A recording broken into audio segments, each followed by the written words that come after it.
Where America's presidents really lived. The homes outside the White House.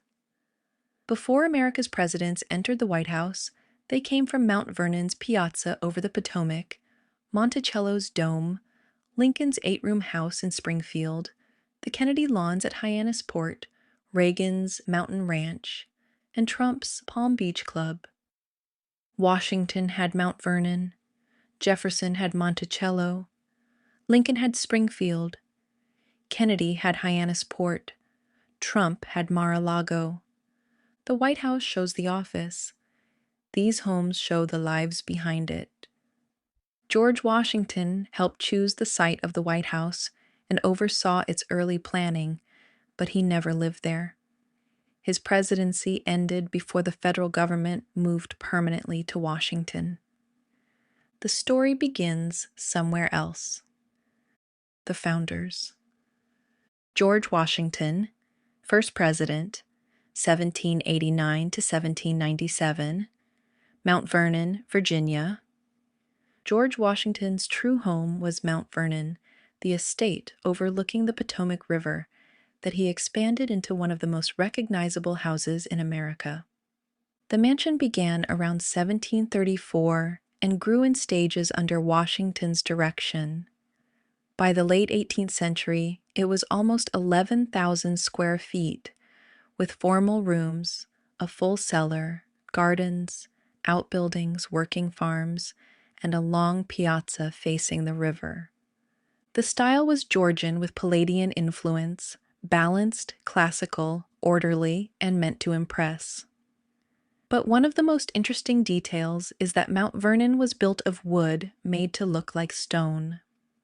The exterior siding was rusticated, painted, and treated with sand to create a more expensive, stone-like appearance. The house projected command, rank, hospitality, and agricultural power.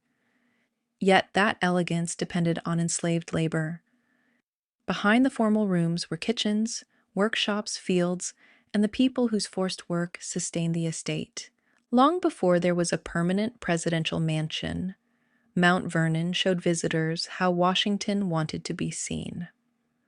John Adams, second president, 1797 to 1801, Peacefield, Massachusetts. John Adams' home was Peacefield, also called the Old House, in Quincy, Massachusetts. Built in 1731 and purchased by John and Abigail Adams in 1788, Peacefield became a family seat for 4 generations. Inside Peacefield were Abigail's letters, John's books, family arguments, political defeat, and the pressure of raising a second president. John Adams returned here after Revolution, foreign service, the presidency, and defeat. Later, his son John Quincy Adams would carry the same family name into the White House. Thomas Jefferson, third president, 1801 to 1809, Monticello, Virginia. Thomas Jefferson began planning Monticello in the late 1760s, and the house evolved for decades. After his years in France, he redesigned it with the neoclassical and Palladian character that made it famous. Monticello had a dome, alcove beds, hidden service passages, maps, books, instruments, and European furniture. Outside those rooms were fields worked by enslaved people. It was about 11,000 square feet, including the cellars beneath the house, with dozens of rooms across the main house, pavilions, and connected spaces. Monticello carries the central contradiction of Jefferson's life.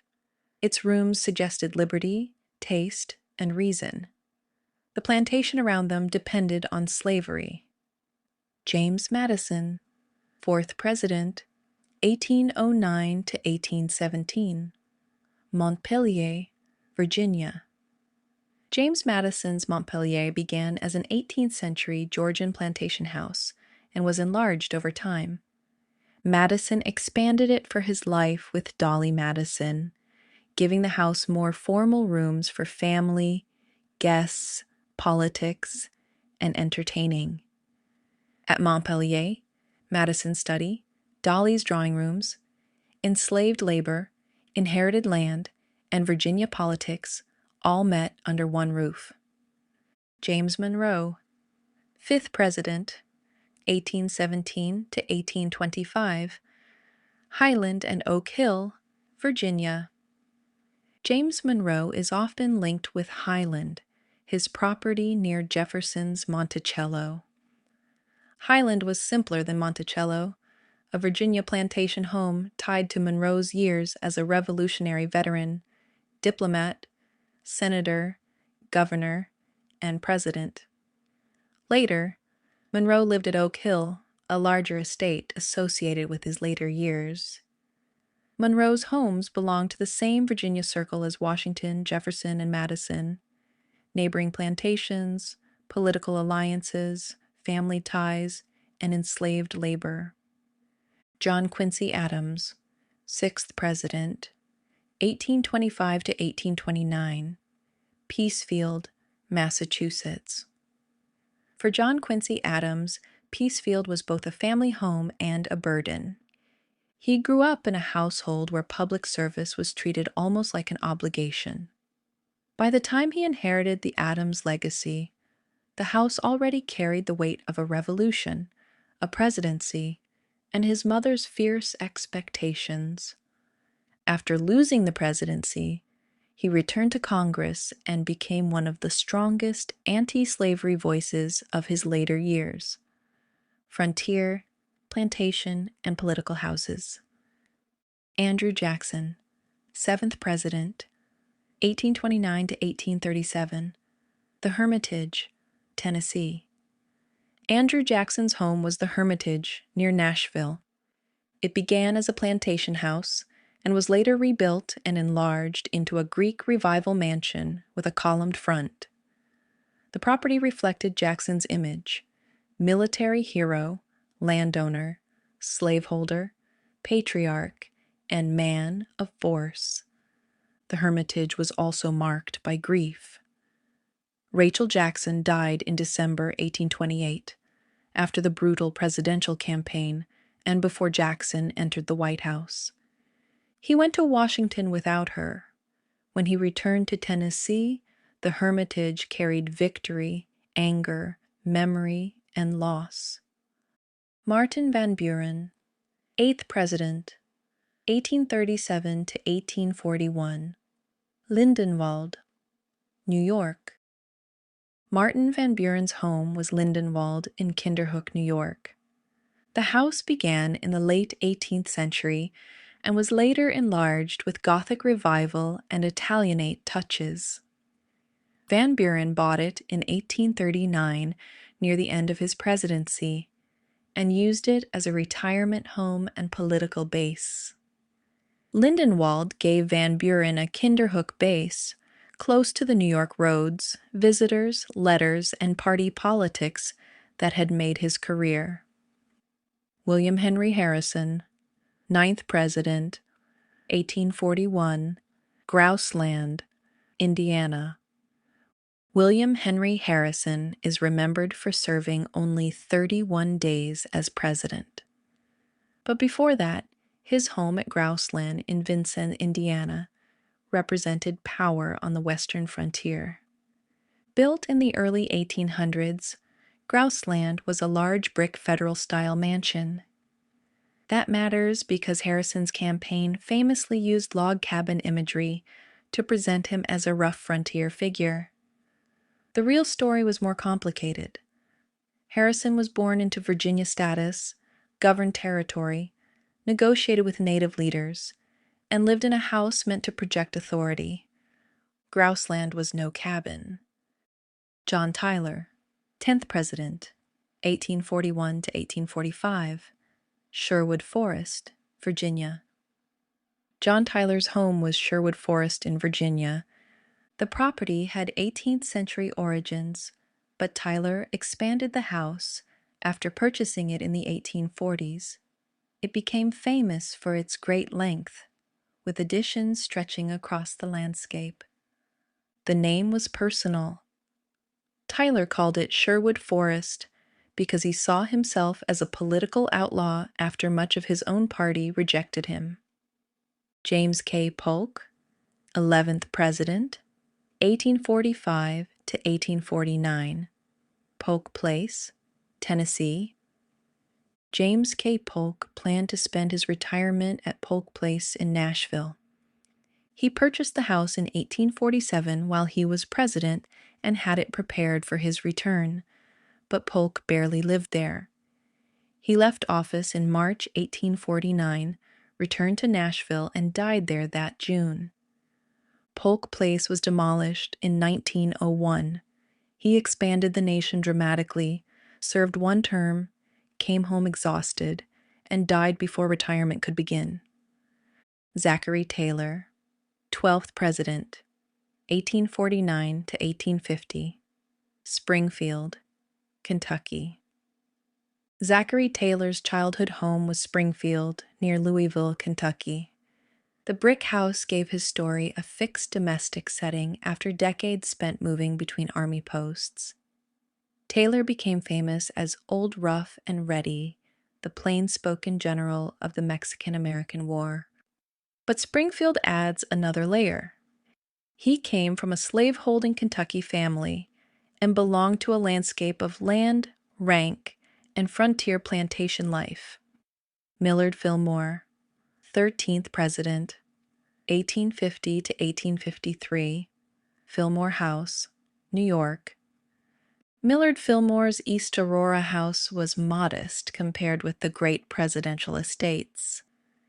Fillmore's East Aurora house tells a plainer story: a boy with little schooling who rose through a cloth mill, apprenticeship, law books, and Western New York politics. Franklin Pierce, 14th President, 1853 to 1857, Pierce Manse, New Hampshire.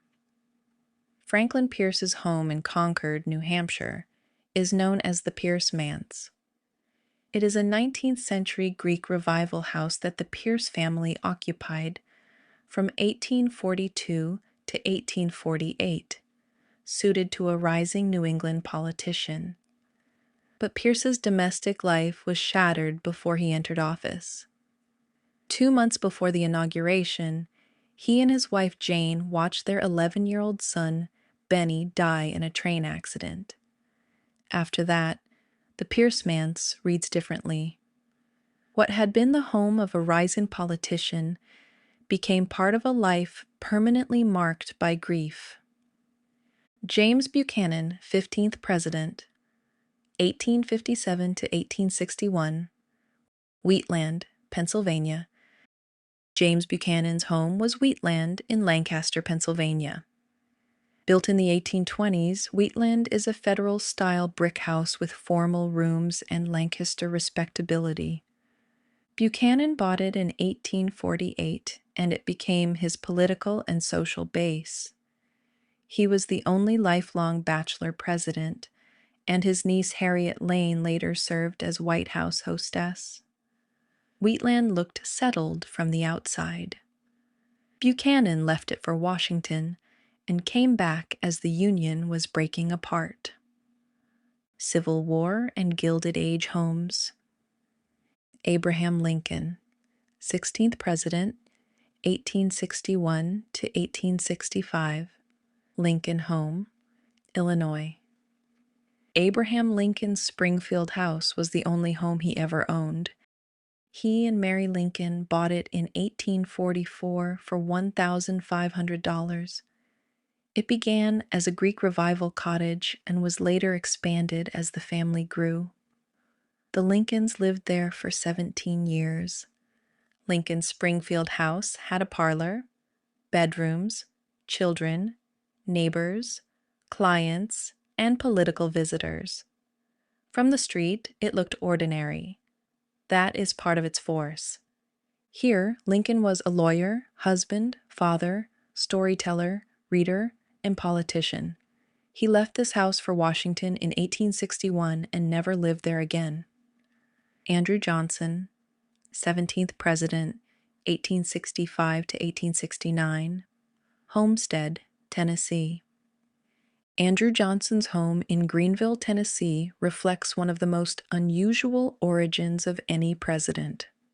Johnson never attended school. He trained as a tailor, entered politics, and built his identity around labor and self-advancement. His wife, Eliza, helped teach him writing and mathematics, and supported the self-education that carried him into politics. Johnson's Greenville home stood not far from the world of his tailor shop. His rise was extraordinary, which makes his failure during Reconstruction harder to look away from. Ulysses S. Grant, 18th President, 1869 to 1877, Galena Home and Grant Cottage. Ulysses S. Grant has two powerful home settings. In Galena, Illinois, a grateful community gave him a handsome brick house after the Civil War. That house represents triumph, Grant returning as the victorious Union general. Grant Cottage in New York tells the ending. There, in 1885, dying of throat cancer and financially ruined, Grant finished his memoirs so his family would have income after his death. Grant had been ruined financially by a swindle, and his publisher was Mark Twain. The memoirs were completed only days before his death in July 1885 and helped secure his family's financial future. One house shows the hero welcomed home. The other shows a dying former president writing against time so his family would not be left with nothing. Rutherford B. Hayes, 19th President, 1877 to 1881, Spiegel Grove, Ohio. Rutherford B. Hayes's home was Spiegel Grove in Fremont, Ohio. The house began in the 19th century and was expanded into a large estate residence with Italianate and later Victorian elements. Spiegel Grove held the Hayes family, Civil War memories, veterans gatherings, reform causes, and the papers of a presidency that began with the disputed election of 1876. James A. Garfield, 20th President, 1881, Lawnfield, Ohio. James Garfield's home in Mentor, Ohio became known as Lawnfield. Lawnfield had books, family rooms, campaign visitors, and the front porch where delegations came in 1880. Garfield was shot only months into his presidency. After his assassination, the house kept the feeling of a future cut short. Chester A. Arthur, 21st President, 1881 to 1885, New York City townhouse. Chester A. Arthur's domestic setting was New York City. His townhouse belonged to New York, Lexington Avenue, law offices, dinner clubs, tailored clothes, party machines, and late-night political conversations. Arthur was known for fine clothes and polished manners. After Garfield died, Arthur first took the presidential oath in New York, making his urban residence unusually important in presidential history. Many expected little from him. Instead, he surprised critics by supporting civil service reform. Grover Cleveland, 22nd and 24th President, 1885 to 1889 and 1893 to 1897, Westland, New Jersey. Grover Cleveland's post-presidential home was Westland in Princeton, New Jersey. Built in the mid-19th century, it was a substantial house suited to a former president with a young family. Cleveland became the first president to serve non-consecutive terms. His wife, Frances, had become a national celebrity after marrying him in the White House at only 21. At Westland, the Clevelands lived among Princeton society and the closing years of 19th century politics. Benjamin Harrison, 23rd President, 1889 to 1893, Harrison Home, Indiana.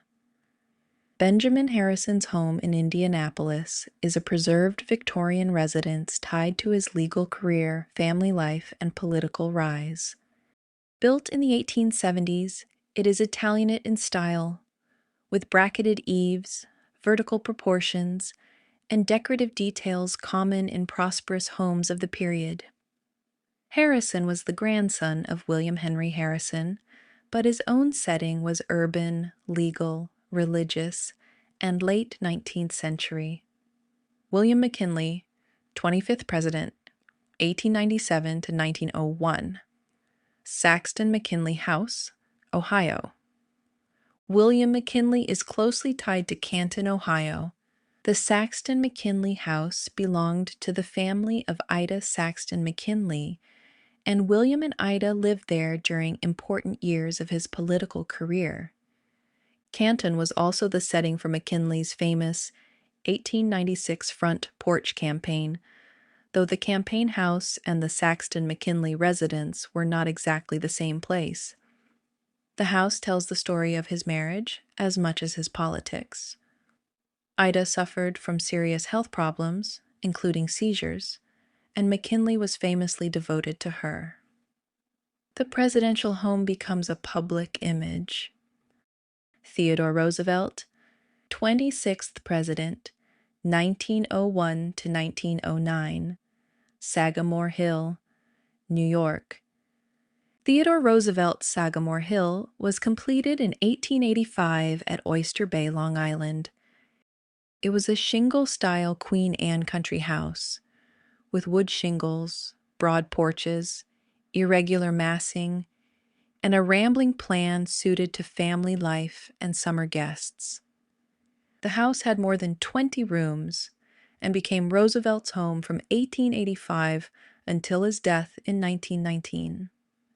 During his presidency, it served as his summer White House.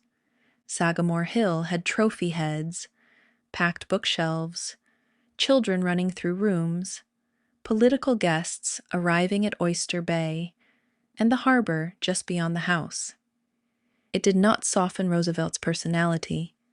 It gave it rooms, walls, trophies, books, and a view of the water. William Howard Taft, 27th President, 1909 to 1913. Taft Birthplace, Ohio. William Howard Taft's preserved home in Cincinnati is his birthplace and childhood home. It is a Greek Revival-style residence from the 19th century, connected to a distinguished Ohio family shaped by law, education, and public service. Taft became president, then later Chief Justice of the United States. He remains the only person to serve in both roles. Woodrow Wilson, 28th President, 1913 to 1921, S Street House, Washington, D.C. Woodrow Wilson's post-presidential home was on S Street in Washington, D.C. The house is a refined Georgian Revival residence, elegant, urban, and close to the power Wilson had just left. He moved there after leaving the White House in 1921, physically weakened after his 1919 stroke. This was where a former president spent his final years after the Senate rejected his dream of the League of Nations. Warren G. Harding, 29th President, 1921 to 1923, Harding Home, Ohio.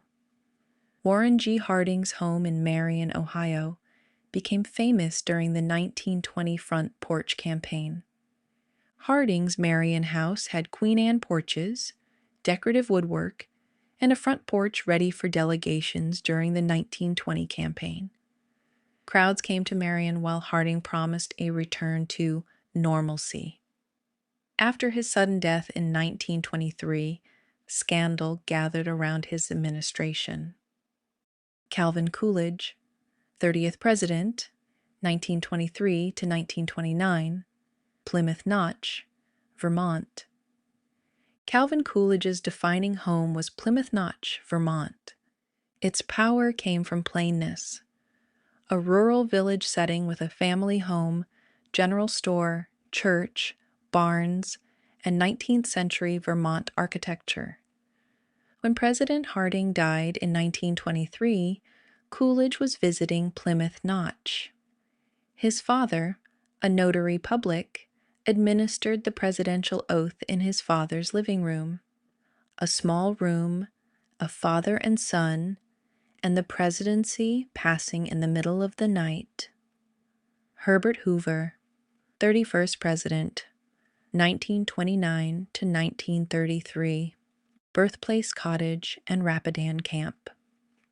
Herbert Hoover was born in a small cottage in West Branch, Iowa.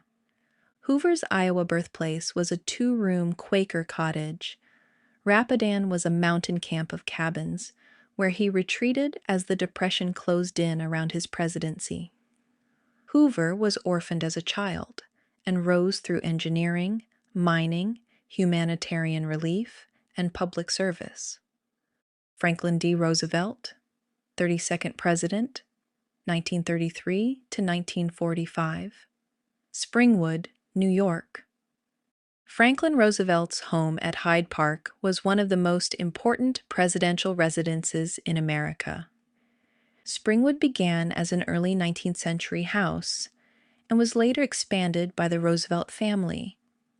Its architecture combined federal origins, Italianate changes, and later family additions.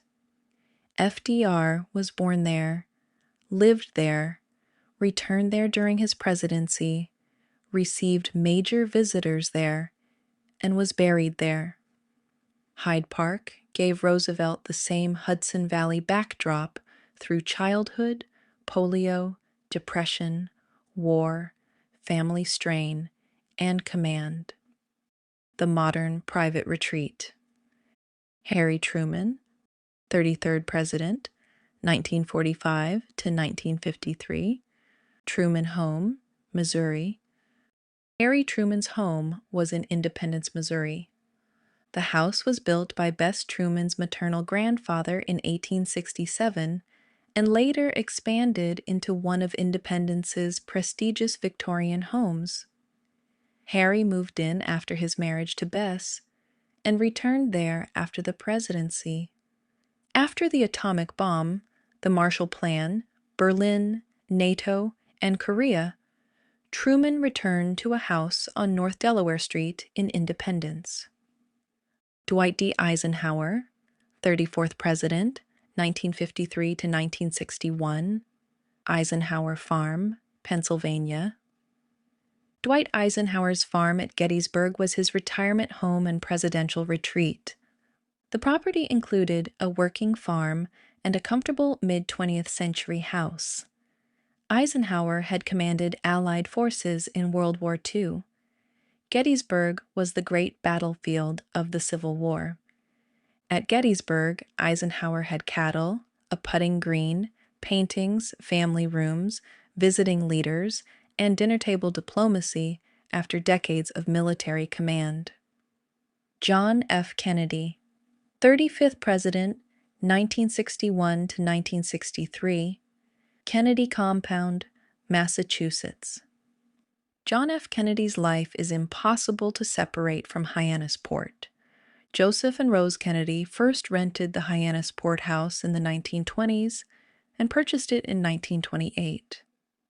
It became the heart of the family's summers, with their 9 children growing up around sailing, competition, politics, and the sea. The Kennedy compound was a family setting made up of Joseph and Rose Kennedy's house and nearby homes used by their children. JFK was born in Brookline and lived in many places, but Hyannisport became the setting Americans pictured when they imagined the Kennedys away from Washington. At Hyannisport, there were sailboats, touch football games, white clapboard houses, Catholic family rituals, illnesses kept out of view, and grief that kept returning. Lyndon B. Johnson, 36th President, 1963 to 1969. LBJ Ranch, Texas. Lyndon Johnson's LBJ Ranch in Stonewall, Texas, became known as the Texas White House. In 1951, Johnson bought a limestone ranch house and about 240 acres from his aunt. During his presidency, he spent more than one-fifth of his time there, which is why the ranch truly functioned as a Texas White House. Johnson turned the ranch into a moving office. Aides in cars, reporters in the heat, phone calls from the house, foreign leaders on the property, and cattle shown like proof of Texas authority. Richard Nixon, 37th President, 1969 to 1974. La Casa Pacifica, California. Richard Nixon's California home, La Casa Pacifica, became known as the Western White House. The San Clemente estate had Spanish or Mission Revival style architecture, with white stucco, red tile roofs, courtyards, ocean views, and a coastal setting that made it one of the most recognizable modern presidential retreats. La Casa Pacifica looked like an escape from Washington, but during Watergate it became another setting for pressure, strategy, and isolation. Gerald Ford, 38th President, 1974 to 1977, Grand Rapids and Rancho Mirage. Gerald Ford's story begins in Grand Rapids, Michigan. That city shaped his childhood, football years, legal career, and long service in Congress. After the presidency, Ford and Betty Ford became closely associated with Rancho Mirage, California.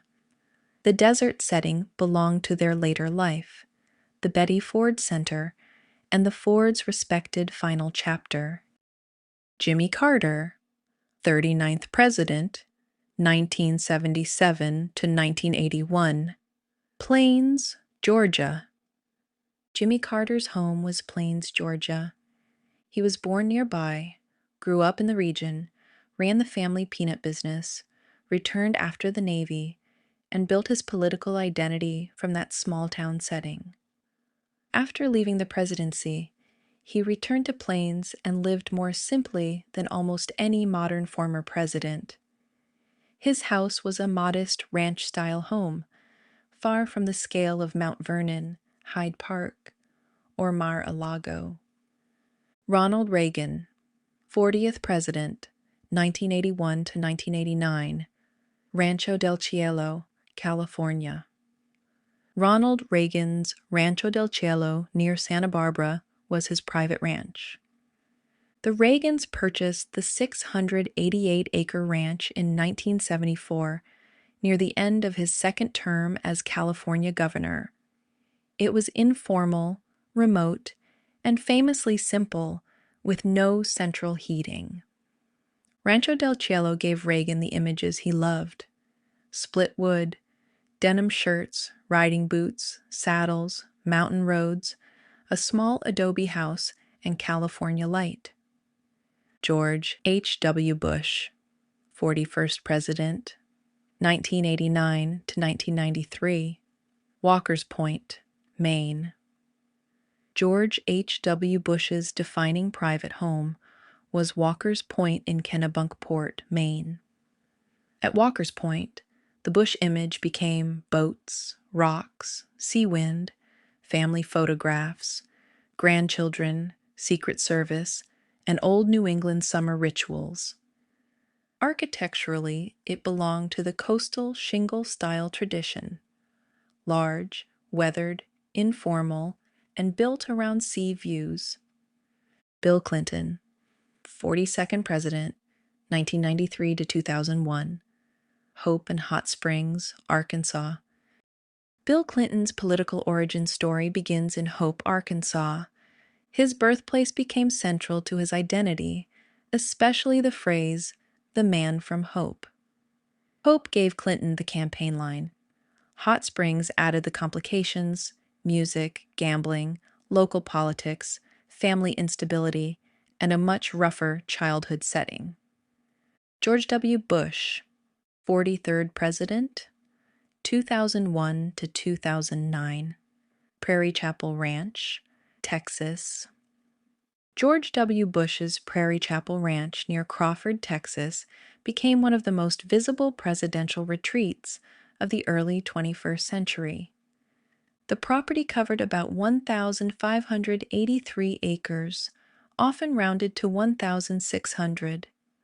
The house is a single-level limestone ranch house designed to sit low in the landscape, with porches, regional materials, rainwater collection, and a restored prairie setting. At Crawford, Bush cleared brush, hosted leaders, drove around the ranch, and used the limestone house and open land to project a plain-spoken Texas image during years of war. Barack Obama, 44th President, 2009 to 2017, Chicago and Kalorama. Barack Obama's pre-presidential residence was in Chicago.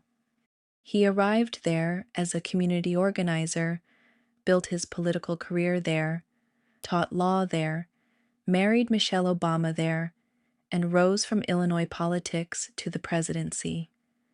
After the White House, the Obamas stayed in Kalorama so Sasha could finish school, keeping them near embassies, motorcades, security, and the city they had just governed from. Joe Biden, 46th President, 2021 to 2025, Wilmington and Rehoboth Beach, Delaware. Joe Biden's private life is closely tied to Delaware. Biden's Wilmington home was tied to the Amtrak routine. Nights back in Delaware, mornings to Washington, family dinners, grief, and a Senate career built around returning home.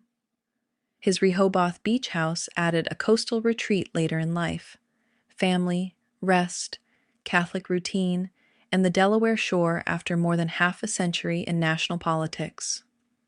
Donald Trump, 45th and 47th President, 2017 to 2021 and 2025 to present, Mar-a-Lago, Florida. Because Donald Trump served non-consecutive terms, the timeline ends where it returns, at Mar-a-Lago. Built for Marjorie Merriweather Post, Mar-a-Lago opened in January 1927 after 4 years of construction. The estate is usually described as Mediterranean Revival or Spanish Revival, with Hispano-Moresque influence. Mar-a-Lago had towers, arches, carved stone, tile roofs, gilded rooms, Palm Beach lawns, club members, political guests, and television cameras before it became a presidential power base. Trump later turned it into a private club and residence. During and after his first presidency, it became one of the most politically visible homes in America. The house was theatrical before Trump ever owned it. Under him, it became a backdrop for wealth, publicity, loyalty, controversy, and power. The White House is the address everyone knows, but it was never the only house that mattered. Every president carried something from home into office. Washington's plantation world, Jefferson's books and contradictions, Lincoln's Springfield rooms, Kennedy's family compound, Johnson's Texas ranch, Reagan's mountain roads, and Trump's Palm Beach stage. The White House was where they governed. These were the places that followed them there. Thank you everyone so much for watching Cultured Elegance. If you'd love to support the channel, you can become a channel member today by clicking Join at the bottom of the screen. Thank you everyone so much for watching, and I'll see you in the next video.